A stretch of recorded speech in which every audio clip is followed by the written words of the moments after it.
Friend, me write one quote for you. Say, pinch me once, pinch me twice, out me awake now. What me mean by that is reality, reach, we know, stay ready, God blessing there.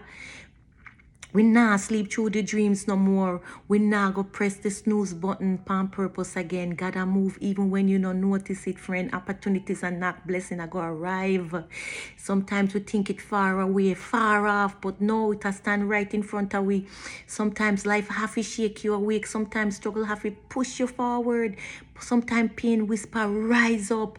And when you wake up, you will see the truth, my friend. Every prayer, every hope, every tear did I prepare you for this moment. So even when it sting a little, even when it surprise you, stay alert and stay grateful because God, Him in charge of everything, and for Him timing is perfect.